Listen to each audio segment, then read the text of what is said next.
பெருநாள் தினத்தின் சட்டதிட்டங்களும் பேண வேண்டிய ஒழுங்குமுறைகளை பற்றி சில தகவல்களை அறிய இருக்கின்றோம். அல்லாஹு ரப்புல் ஆலமீன் நமக்கு 2 பெருநாள் தினங்களை சந்தோஷமான முறையில் மகிழ்ச்சியான முறையில் கொண்டாடுவதற்கு அனுமதி அளித்துள்ளான். ஒன்று ஈதுல் ஃபித்ர் என்கின்ற நோன்பு பெருநாள், மற்றொன்று ஈதுல் அல்ஹா என்கின்ற துல்ஹஜ் மாதத்தினுடைய அந்த பெருநாள். இந்த 2 தினங்கள் தான் இஸ்லாமிய சமூகத்தில் கொண்டாடப்படுவதற்கு அனுமதிக்கப்பட்ட 2 பெருநாள் தினங்களாகும். கண்ணியத்திற்குரிய சகோதரர்களே, ரசூலுல்லாஹி ஸல்லல்லாஹு அலைஹி வஸல்லம் அவர்கள் மதீனாவை வந்தடைந்த போது மதீனா வாசிகளுக்கு விளையாடுவதற்கென 2 நாட்கள் இருந்தன. அந்த 2 நாட்களில் மதீனா வாசிகள் விளையாடி கொண்டிருந்தார்கள். அதை கண்ட நபிகள் நாயகம் ஸல்லல்லாஹு அலைஹி வஸல்லம் அவர்கள் இந்த 2 நாட்கள் எவ்வகையை சார்ந்தது என்று கேட்டார்கள்.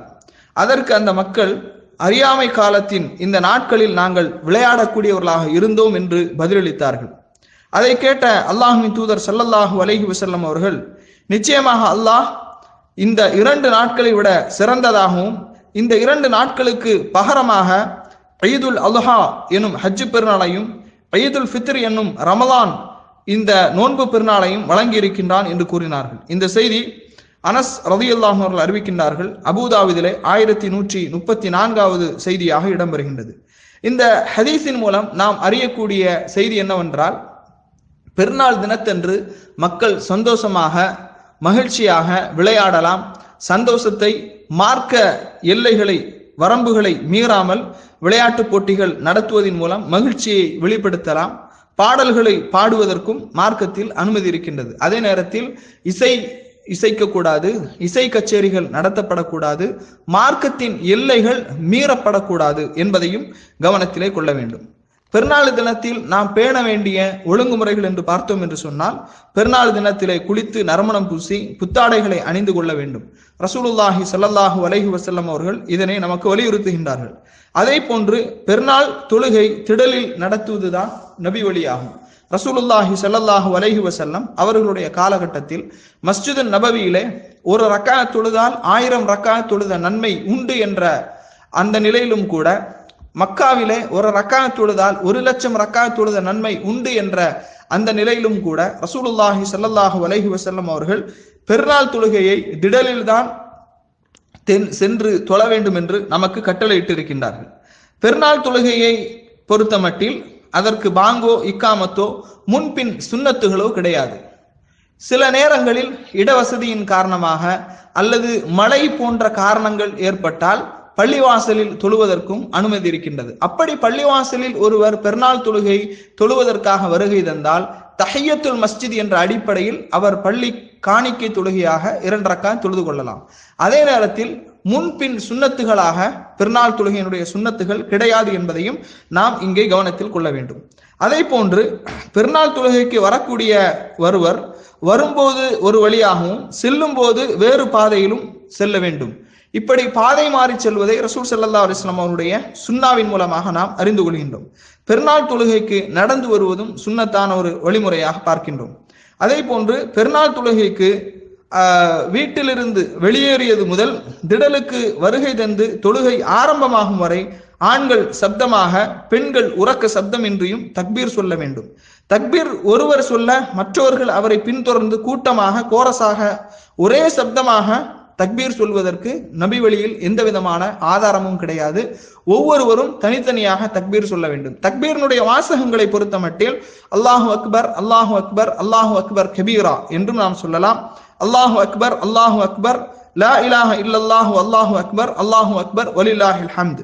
இப்படி பல முறைகளில் நபிகள் நாயகம் ஸல்லல்லாஹு அலைஹி வஸல்லம் அவர்களுடைய தோழர்கள் தக்பீர் சொல்லியதாக சில வாசகங்களை நாம் என்ன செய்கின்றோம், பார்க்கின்றோம். அதே போன்று இந்த நோன்பு பெருநாள் தொழுகைக்கு ரசூலுல்லாஹி ஸல்லல்லாஹு அலைஹி வஸல்லம் அவர்கள் உண்ணாமல் புறப்பட மாட்டார்கள். ஹஜ் பெருநாள் தொழுகைக்கு முன் உண்ண மாட்டார்கள் என்ற ஒரு செய்தியையும் ஹதீஸில் இருந்து நம்மால் விளங்க முடிகின்றது.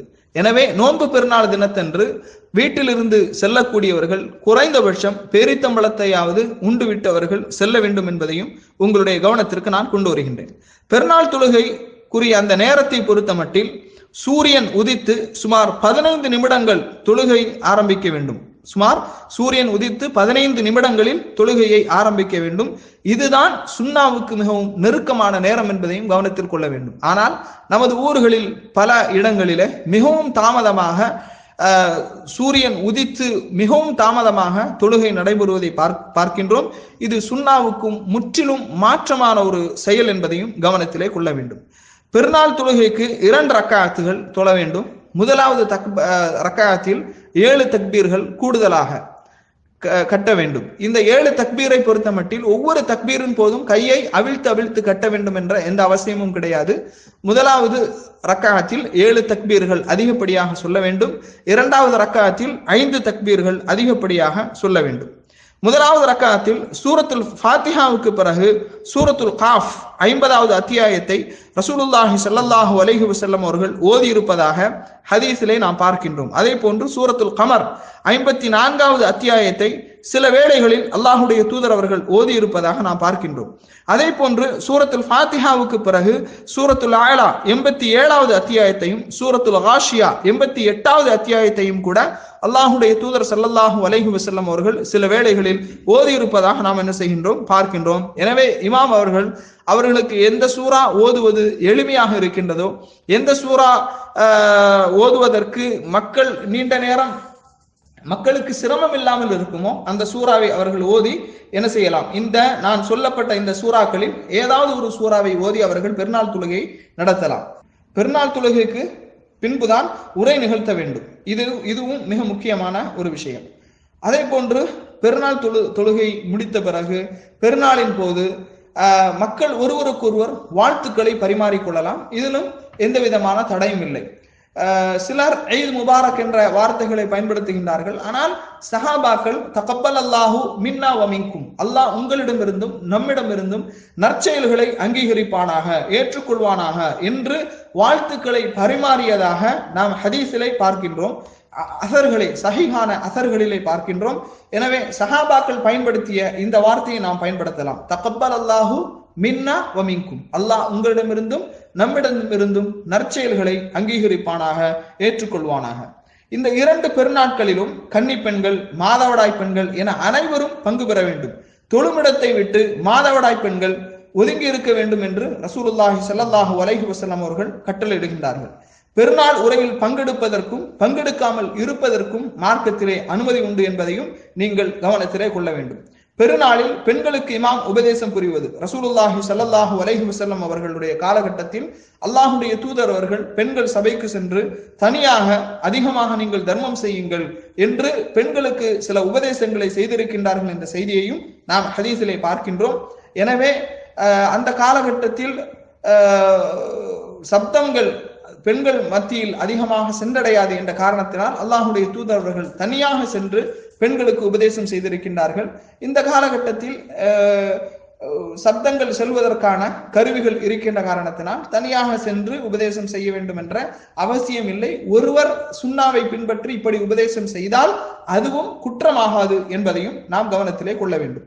அடுத்ததாக பெருநாள் தினத்திலே தடுக்கப்பட்ட விஷயங்களை இன்ஷா அல்லாஹ் அடுத்த உரையிலே நாம் தெளிவாக உங்களுக்கு விளக்குவோம்.